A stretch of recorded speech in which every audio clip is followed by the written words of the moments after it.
वर्धमानाय निर्धूतिकलिरात्मने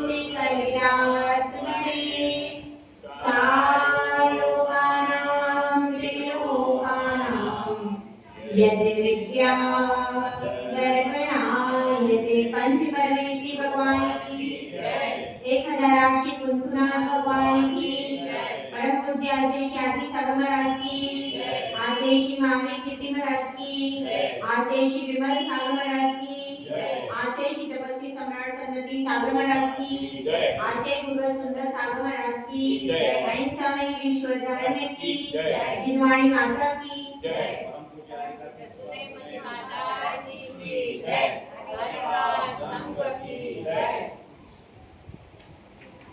हम सब यहाँ आचार्य समंतभद्र स्वामी विरचित रत्नकरण शावकाचार का स्वाध्याय कर रहे हैं।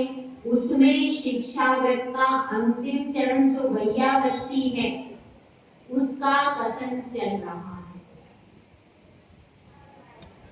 वैयावृत्ति का अर्थ क्या बताया था? वैयावृत्ति बहुत बड़ा विशाल सब्जेक्ट है और उस सब्जेक्ट में कई सारी चीजें आती हैं। अभी आपको उस वैयावृत्ति का लक्षण क्या है इसको आचार्य परमेश्वरी स्वयं बता रहे हैं। गाथा नंबर 112 में देखिए, व्यावृत व्यापत्ति व्यपनोदः पदयो संवाहनं च गुणरागात् वैयावृत्तं यावा नुपग्रहोऽन्योऽपि संयमेन। व्यापत्ति व्यपनोदः, इसका अर्थ क्या है?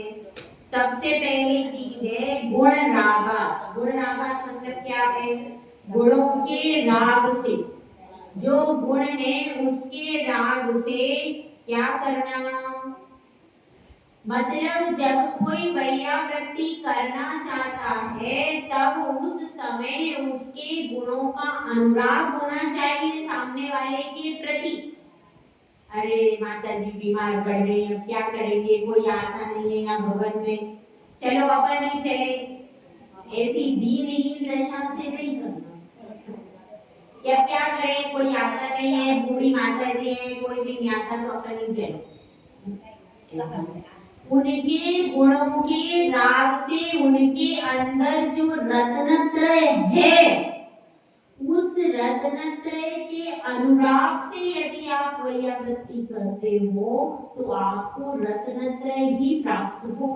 और हम दीनहीन दशा से सोचेंगे अरे अब कोई नहीं है तो अपन चलो, कोई चौका नहीं लगाना तो क्या करें, अब हमने लगा दिया, नहीं तो इनको कौन खिलाता है? ऐसा सोच कोई सोच सकता है ऐसा, तो ऐसा मत सोचना। जिस दिन से दीक्षा लेते हैं उनका पुण्य बढ़ता ही एकदम नहीं होता। आपके पुण्य का उदय है जो आपको आहार देने का, चौका लगाने का अवसर मिला। अभी भी कुछ घरों में चौका नहीं लगा, उनके पाप का उदय है, समझ लेना। पुण्यशाली के घर में ही साधु के चरण पड़ते हैं, आहार होता है, ठीक है? तो इसलिए ऐसा समझ लेना कि चौका लगना और आपको साधु के चरण दबाने का अवसर मिला, यह भी पुण्य का उदय।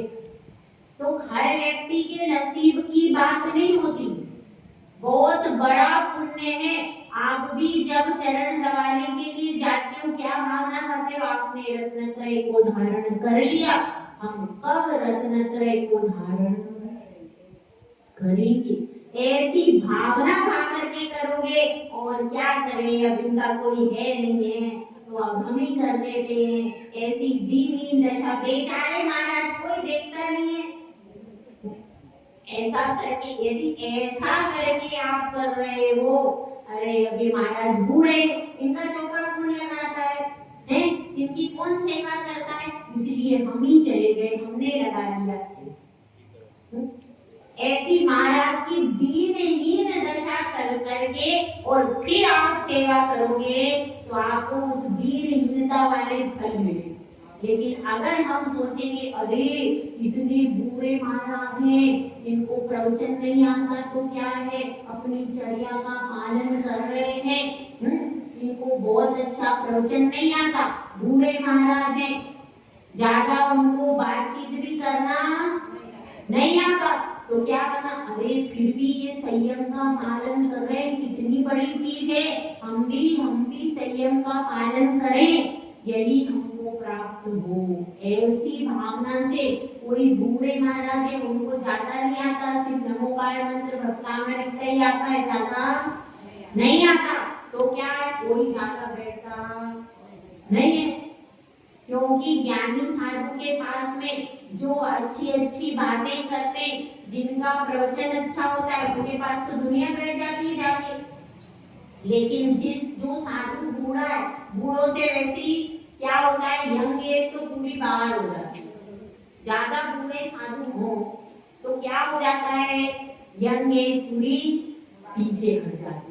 अब बचे कौन, जो मिडिल वर्ग है, मिडिल वर्ग मतलब 30, 40, 50 तक के लोग, तो मिडिल वर्ग भी चाहता है कि भाई इनसे कुछ नहीं मिल रहा, तो उसमें देखते हैं इनका कौन करेगा, इसलिए तो ऐसी भावना नहीं खाना, उनके गुणों में अनुराग करना, कि उनमें कोई साधु को नमोकार मंत्र ही खाली आता हो, फिर भी वो उस नमोकार मंत्र के बल से भी मोक्ष जा सकता है, ऐसा समझना। क्यों, क्योंकि उनकी 28 मूल गुण की चर्चा को पालन कर रहा है कि नहीं, वो कर रहा है, तो मूल्य उसका है जो उसने रत्नत्रय धारण किया है, जो चारित्र धारण किया है, और उस चारित्र गुण का मूल्य, उसका मूल्य, ये सही समझ के यहाँ पर गुण कौन से, जिनका व्हाट्सएप चलता हो, जिनकी शॉर्ट्स वीडियो आती हो, उनको क्या समझते हैं, उनकी वैल्यू होती है आज की डेट में, जिनकी शॉर्ट्स वीडियो आती हो, जिनका प्रवचन अच्छा आता हो, सबसे ज्यादा इम्प्रेसिव प्रवचन, सबसे ज्यादा इम्प्रेसिव प्रवचन होगा, जिसमें स्टाइलिश तरीके से वीडियो बनती, उसको क्या है, उसमें गुण ज्यादा है, पर ऐसा है क्या, नहीं, ये हमारी बहुत बड़ी भूल हो रही है आज जैन समाज की, कि वो ऐसा समझ रही है, वास्तव में जो संयम रूपी गुण है उसका सबसे ज्यादा मूल्य है, तो संयम रूपी गुण से अनुराग करना है इसमें, या वैयावृत्ति कैसे करना है, उनमें संयम रूपी जो गुण है, रत्नत्रय जो गुण है, उस गुण के अनुराग से क्या करना है, उनके वैयावृत्ति करना, पदयो यानी चरण कमल, दो उनके जो चरण है उनका संवाहन यानी दबाना, उनके चरणों को ऐसा दबाना कि पैर का ही दूसरे दिनों की ना, ऐसा नहीं दबाना, इतने अच्छे से करना कि यदि वो बिहार करके आए हैं या उनको बुखार हो गया कोई, तो वो क्या हो जाए, आराम हो जाए। और क्या बताया है, तो अब इसमें यही बताया है कि जिससे उनको क्या हो जाए, व्यापत्ति व्यपनोदा, व्यपनोदा का अर्थ है खेद को दूर करना, वैयावृत्ति करो तो उससे उनकी जो थकान है वह दूर हो जानी चाहिए, तब आपकी वैयावृत्ति करना सार्थक है। यह भी एक प्रकार का बहुत बड़ा क्या है, बहुत बड़ी कला है वैयावृत्ति, साधारण नहीं। वैयावृत्ति एक बहुत बड़ी कला है, जिसको यह कला आती है वो 5 मिनट में ही ऐसा दबाता है कि पूरे दिन का फ्रेश हो जाता है, और जिसको कला नहीं आती वो 1 घंटे भी दबाएगा तो भी नहीं होता। तो यह भी एक टेक्निक है कि किस तरह से कहाँ पर दुख रहा है, कहाँ पर दर्द है, कहाँ पर तकलीफ है, उसको समझ करके और उसको यथाशक्ति कैसे क्या करना है। कोई लोग वचनों से ही संभाल लेते, कोई लोग वचनों से संभाल लेते हैं, कभी लोग कैसे कर देते हैं, चरणों को दबा करके, अलग अलग प्रकार से इसमें भी कुशलता होती है। तो यह भी एक कुशलता कि जिस समय पर अब जैसे साधु बीमार है तो उनको क्या लग रहा है, अभी जैसे सर्दी हो रही तो आप क्या कर सकते हो, कुछ भी ऐसा उनको लगाने के लिए दे दिया, सूखने के लिए या सोन आदि से उपचार कर दिया, जिससे कि जिस जो बीमारी है उस समय उस बीमारी के योग्य, सर्दी है तो गर्म पदार्थ, आहार में भी ऐसा होता है और भैया वृत्ति में भी, यदि आपने सर्दी में ठंडे पदार्थ दे दिए तो क्या होगा, साधु बीमार। तो ये सब बातें यहाँ पर ध्यान रखनी चाहिए। और संयमी नाम लिखा हुआ है लास्ट में, देखिए मतलब यहाँ पर केवल संयमी जनों की ही चर्चा चल रही है, संयमी जनों की ही वैरावृत्ति की चर्चा चली। क्यों? क्योंकि वे पैदल विहार करते हैं, पैदल विहार करते और भी दिन भर आसनों में बैठे रहते हैं, एक आसन से बैठे तो 1 घंटे 2 घंटे, तो उससे क्या हो जाता है, उससे पांव थक जाते, दोनों प्रकार से थकते, एक तो विहार करने से, दूसरे वह आसन से सामायिक करते, उनकी हर क्रिया सामायिक में भी बताया, उस आसन से बैठ के करो, ध्यान लगाया तो आधे घंटे तक उस आसन से बैठो, उसके बाद प्रतिक्रमण में भी आसन बदलने का नहीं आया तो एक आसन से उनकी सारी क्रियाएं, केशलोच करो तो केशलोच में भी ये है, आपने एक बार जो आसन से बैठे हैं कितना भी समय लग जाए उस आसन को चेंज नहीं कर सकते, बहुत विशेष परिस्थिति वो एक अलग चीज है, लेकिन उत्कृष्ट क्या है, केशलोच के लिए बैठे हैं तो जब तक वो पूरा नहीं होगा तब तक आसन चेंज नहीं कर सकते। ऐसी उनकी सारी क्रियाएं इतनी बंधी हुई है कि उससे क्या हो जाता है, पैरों में थकान आ जाती।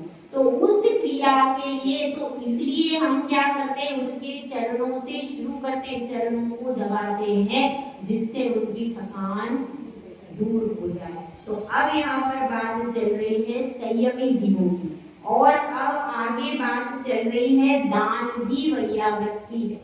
पहले आया था ना प्रकरण दान का, तो अब दान कैसे देना चाहिए, किसको देना चाहिए, यह बात यहाँ पर बता रहे गाथा नंबर 113।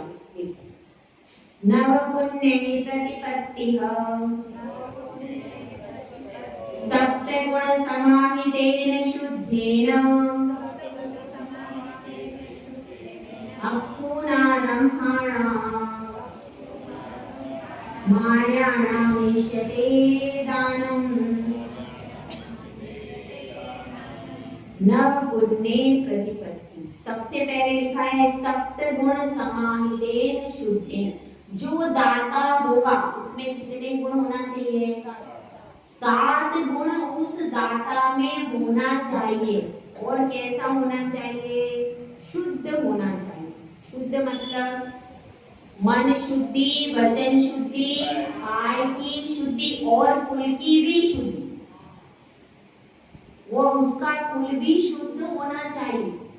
यदि कुल में कोई अपराध ऐसा हो गया है, कोई जेल चला गया है, तो वह भी आहार नहीं दे सकता, उसकी भी शुद्धि होना चाहिए। अपराधी हो, इस तरीके की कोई प्रवृत्ति, कोई बहुत बड़ा कोई शादी रोग हो, ऐसी भी अशुद्धि हो सकती है। तो ऐसे बहुत सारी चीजें हैं जिसके कारण भी हर श्रावक आहार नहीं दे सकता। ठीक है, अंग भंग हो, 6 अंगुली हो, अंग अधिक हो, अंग कम हो, तो भी आहार नहीं दे सकता। ऐसी सब, तो इसमें यही बताया है। पहली बात क्या चल रही है, 7 गुण सहित वाला श्रावक। कौन कौन से 7 गुण है, पहला गुण है श्रद्धा, उसको श्रद्धा होनी चाहिए। श्रद्धा से वह क्या करता है, आहार देता है। एक भजन है, कितनी श्रद्धा से चौका लगा, है ना भजन। तो चौका लगता है तो कैसे लगता है, श्रद्धा से लगाते हैं हम कि अरे हमारे अहोभाव से, साधु के लिए किस तरह से लगाते हैं, अहोभाव से कि हमारा जीवन धन्य हो गया, आज हम महाव्रतियों के देश व्रति के आहार कराएंगे, हमारा अन्न पवित्र, इस भाव से, श्रद्धा से चौका लगाना चाहिए। और क्या है श्रद्धा, फिर क्या है दूसरा गुण बताओ? भक्ति। फिर श्रद्धा तो है लेकिन भक्ति भी होना चाहिए उसके प्रति। श्रद्धा मतलब विश्वास, और विश्वास का एक और गहरा रूप है श्रद्धा। विश्वास तो संसार के सब जीवों पर हो सकता है, लेकिन श्रद्धा भगवान और साधु पे हो। तो श्रद्धा होगी, फिर श्रद्धा से एक कदम आगे है भक्ति, श्रद्धा से एक कदम पीछे है विश्वास, और श्रद्धा से एक कदम आगे है भक्ति। जब श्रद्धा बहुत गहरी हो जाती है, बहुत गहरी हो जाती है, तो हम उनके गुणों की भक्ति करेंगे। तो भक्ति, तो श्रद्धा से एक कदम आगे जाएगी तो क्या हो जाएगी?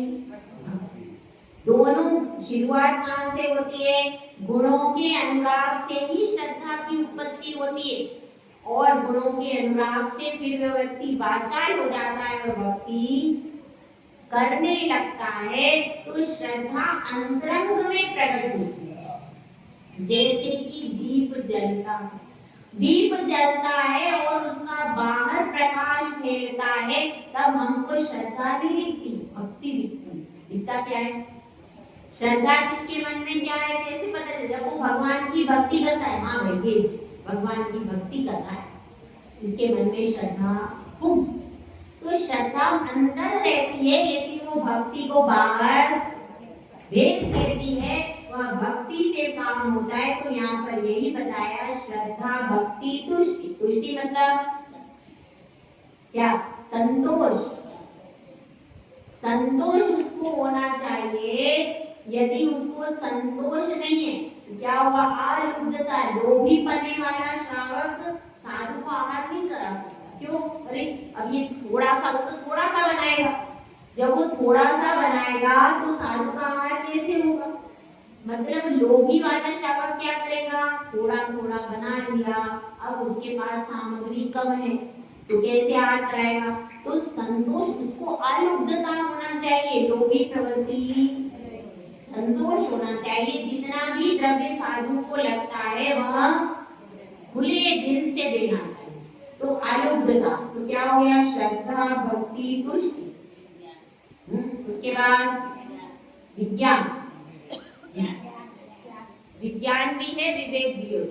विशेष रूप से उसको ज्ञान क्या होना चाहिए? शीतकाल में कौन सा पदार्थ देना है, ग्रीष्म ऋतु में कौन सा पदार्थ ले लेना है, इस साधु को कफ की प्रकृति है, इस साधु को वात की प्रकृति है, इसको पित्त की प्रकृति, किस प्रकार की प्रकृति इस साधु की है, जैसी प्रकृति उस साधु की है, उस प्रकृति का शमन करने वाले पदार्थ उस साधु को, और उसकी रुचि भी देखना चाहिए। किसी साधु को मीठा आहार कर लेते हैं, साधु की रुचि भी होती है। कोई साधु किस प्रकार का आहार करते हैं तो उनको बलवर्धक हो जाता है, और किसी साधु को कैसा, तो उनकी जिस प्रकार का वो आहार करते हैं, जैसे कि दक्षिण के साधु हैं तो वो चावल की चीजें खाएंगे। क्यों? क्योंकि उनकी प्रकृति वैसी बन चुकी है इतने सालों के अभ्यास से। तो दक्षिण के साधु का आहार अलग होगा, और उत्तर भारत के साधु का आहार, मध्य भारत एमपी का आहार वहाँ का बिल्कुल अलग है, यूपी का आहार, सब प्रकार के प्रांत का आहार अलग अलग है। तो उसी प्रकार से अपने को देख करके किस प्रांत का साधु है ये भी देखना चाहिए, किस प्रांत का साधु है और उस प्रांत में किस प्रकार का आहार चलता है। क्योंकि देखो 20 साल 25 साल के बाद ही दीक्षा होती, तो उसने 20-25 साल तो वही भोजन किया, तो उसका शरीर उसी में ढल गया। अब यदि आप नए तरीके से उसको करोगे, क्योंकि अपन लोग अब चावल नहीं खा सकते कंटिन्यू, खा सकते क्या? नहीं, कर्नाटक वाले खा सकते हो क्योंकि उन्होंने जीवन भर खाया है वैसा। तो जैसे जैसे लंबे समय तक अगर एक जैसा आहार करते हैं तो शरीर की प्रकृति आंतें वगैरह वो उसी प्रकार से एडजस्ट हो जाती है। इसलिए उसको कैसे करना चाहिए? जिस जगह का हो, उसी के हिसाब से उसको आप टैकल कर सकते हैं। ठीक है, तो यहाँ पर हो गया श्रद्धा, भक्ति, तुष्टि, विज्ञान। ज्ञान होना चाहिए उसको, किस पदार्थ के ऊपर कौन सा पदार्थ, दूध के ऊपर जूस नहीं चलता, ये क्या होना चाहिए, इतना उसको ज्ञान होना चाहिए और विवेक होना चाहिए। विवेक कैसा होना चाहिए? विवेक भी होना चाहिए वस्तुओं के बारे में, साधुओं की चर्या के बारे में उसको विवेक पूर्वक क्रिया करना चाहिए। हर क्रिया में विवेक होना जरूरी है। विवेक के लिए कुछ सिखाया नहीं जाता, ये स्वयं समझा जाता है कि विवेक से कैसे कार्य करना है। तो क्या क्या हो गया? श्रद्धा, भक्ति, तुष्टि, विज्ञान, विवेक और क्षमा और सत्य।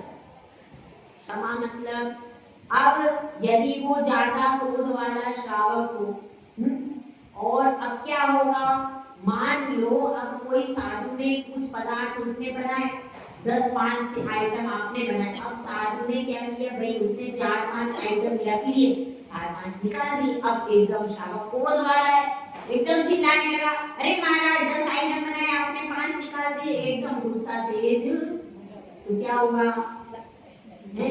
क्या होगा? अब तो उस समय आपको शांति ही रहना पड़ेगा, क्षमा भाव को धारण करना पड़ेगा। हाँ, आहार हो जाए उसके बाद जो करो सो करो, लेकिन कम से कम उतने समय तक तो शांत क्षमा भाव को धारण। इसीलिए बोलते हैं मन शुद्धि, क्यों बोलते हैं कि कषाय यदि मन में हो तो शुद्धि बोलो। शुद्धि बोलने का मतलब क्या है? कषाय मन में नहीं रखना, इसलिए शुद्धि बुलवाई जाती है। तो उस समय मन भी आपका कैसा होना चाहिए? प्रशस्त होना चाहिए, क्षमा भाव को धारण। कोई श्रावक आया, अब वो सेब बना के लाया था, उसने पूरा अपना सेब दे लिया और चौके में सेब बनाया, प्रतिवादी ने उसका एक चीर भी नहीं चाहिए। अब क्या करेंगे? अब क्या करेंगे? वो प्रतिवादी बताएंगे क्या करेंगे। ठीक है, तो ऐसे में अगर कोई श्रावक गुस्से वाला, क्या महाराज उनका सामान पूरा ले लिया, मेरा क्यों नहीं लेते, एकदम महाराज से झगड़ा चालू, तो क्या हो जाएगा? ऐसा नहीं करना, चौके में शांत रहना। ठीक है, तो क्या हो गया? क्षमा और एक और बचा है ना, सत्ता। मतलब उसके पास कितना धन है, जितना उसके पास धन है, जितनी सामग्री है, उतनी ही सामग्री के योग्य आहार बना। ऐसा नहीं हो कि आप बाहर से ला करके सामान बनाओ। सत्व है इसमें, मतलब शक्ति उसमें जितनी है श्रावक में उतना ही। यदि आपके पास दाल और रोटी की शक्ति है, ज्यादा शक्ति, तो उतना ही बना। ऐसी हमने एक कथा सुनी है, किसी महाराज ने सुनाई कि एक चने वाला था, उसके पास कुछ नहीं था, केवल चना और पानी। उसने कहा महाराज मैं क्या करूं? तो महाराज ने कहा भाई आपको भावना है, हमारी चौके लगाने की भावना है, लेकिन महाराज मेरे पास आइटम नहीं है। तो महाराज ने कहा तुम्हारे पास जो है तुम अपना इतना दान देना। और उसने चौका लगाया, उसमें क्या थे? केवल चना और पानी, उसके पास कुछ नहीं। और उसने चौका लगाया, लेकिन महाराज ने आहार किया। उसके बाद महाराज ने कहा इसके चनों में वो स्वाद था जो सैकड़ों आइटम में, जो उसके पास भक्ति थी। उसने अपनी भक्ति से, इसीलिए आप लोग क्या सोचते हो, जब तक हम 20 आइटम नहीं बनाए तब तक अच्छा स्वाद आने वाला। जितने कम आइटम बनाओगे, जितने, लेकिन उसमें क्या करो, उनको ही ऐसा व्यवस्थित बनाओ जिससे वात पित्त कफ की उत्पत्ति ना हो। उसमें ही मसालों का प्रयोग इतनी अच्छे से सूझबूझ से करो जिससे कि ये उत्पत्ति ना हो। तो क्या होगा उससे? तो आपका वो आहार ही औषधि रूप परिणत हो जाएगा। तो इसलिए ध्यान रखना, ज्यादा के चक्कर में, क्योंकि ज्यादा आपने तो 10 आइटम बना दिए, सामने वाला तो गरीब है, वो नहीं बना पाएगा, तो उसको क्या लगेगा, अरे मैं तो चौका लगा ही नहीं सकता क्योंकि मैं तो 10 आइटम बना ही नहीं पा रहा। तो इसलिए क्या करो, लिमिटेड रखो, लिमिटेड चीज चीजों में ताकि सब लोग आहार दान का लाभ उठा। ठीक है, तो अब यहाँ पर बात चल रही है 7 गुण हो गए इसके श्रावक के, और वह नवदा भक्ति पूर्वक नव पुण्य प्रतिपत्ति। ठीक है ना, 9 प्रकार का पुण्य होता है। किसके लिए? श्रावक के लिए नहीं होता। नवदा भक्ति किसकी की जाती है? किस किस की नवदा भक्ति होती है भाई बताओ? हाँ, नवदा भक्ति किस किस की? उज्ज्वला उज्ज्वला जी बताओ। हाँ, नवदा भक्ति किस किस की होती है? महाराज की, और महाराज और माता जी, और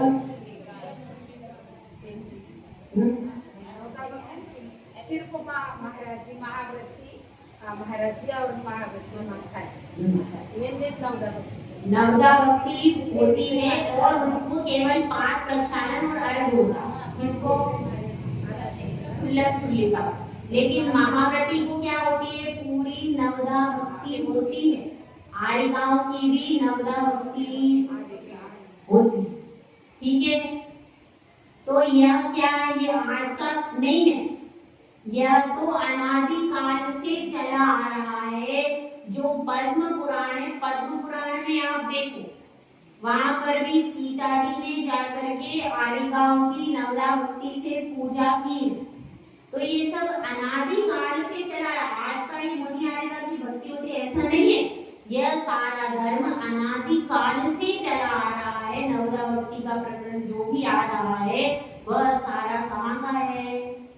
अनादि काल से चला रहा है। कुछ भी नया युवा नहीं है। जो कम करते हैं, कोई 5 भक्ति करते हैं, कोई 4 भक्ति करते हैं, कोई 7 भक्ति करते हैं, वो नया। जो 5 करते हैं, 4 करते हैं, 7 करते हैं, वो नवीन परंपरा है। लेकिन जो नवदा भक्ति की परंपरा जो चली आ रही है वो प्राचीन है और अनादिकाल से है।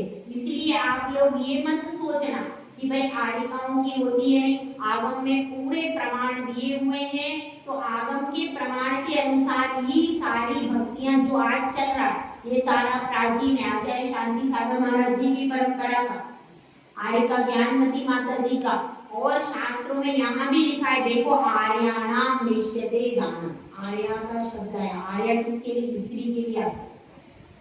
ठीक है, तो यहाँ पर भी आया है। और कहाँ आया है? मूलाचार में भी ये प्रकरण आया है कि जिस प्रकार की समाचारी मुनियों के लिए कही गई उसी प्रकार की समाचारी आरिकाओं के लिए भी है। और दीक्षा संस्कार में भी मुनि और आरिका माता जी के अलग से संस्कार नहीं है। जो महाव्रतियों के संस्कार की विधि है वही दोनों के लिए लागू होती है। 28 मूल गुण दोनों पर समान आरोपण होते। तो इसलिए क्या है? इसलिए अपने लिए आगम ही सब कुछ है। आगम के विपरीत चलना योग्य नहीं। इस चीज को यहाँ पर समझ ले। तो यहाँ पर यही बताया गया है कि नवदा भक्ति पूर्वक हमको आहार देना चाहिए, और नवदा भक्ति पूर्वक आहार देना चाहिए। और उस समय पर क्या होना चाहिए? पंच सूना पाप और आरंभ उस समय पर नहीं करना। जब साधु चौके में आ जाए तब ये सब कार्य इसमें लिखा। अब सूना रंभाना, उस समय पंच सूना पाप और आरंभ नहीं करना चाहिए। जिस समय साधु चौके में, इसका दोष किसको लगता है? श्रावक को भी लगता है, साधु को भी लगता है, दोनों को दोष लगता है। इसलिए ऐसा कार्य नहीं करना चाहिए। देखिए, हाँ, अब एक सूचना आप लोगों को देनी है। जो कल से जो नियम लिखवाने हैं ना, कल से लिखवाएंगे। तो कल आप लोग सब अपनी अपनी डायरी लेकर के आए। नई डायरी लेकर के आए। उसमें सप्त व्यसन से लेकर के 12 व्रत तक पूरे कल लिखवाएंगे, और कल से शुरू करेंगे लिखवाना। तो ये सब अपन एक बार देखेंगे। कल रविवार है, कल जिसको भी आना हो कल जल्दी थोड़ा शुरू करेंगे। 7:30 थोड़ा 7:25 पे कम से कम यहाँ पर आ जाए, 7:20 पे आ जाए तो और अच्छा है। थोड़ा सा जल्दी आने की कोशिश करें। आप लोग बहुत लेट आते हैं। अब देखिए दिन जल्दी छुपने लगा, जल्दी छुपने लगा है। यदि आप 7:15 से शुरू कर दें तो ज्यादा अच्छा है, ठीक है। तो कल 7:15 बजे आप लोग आ जाएं। तो जो सप्त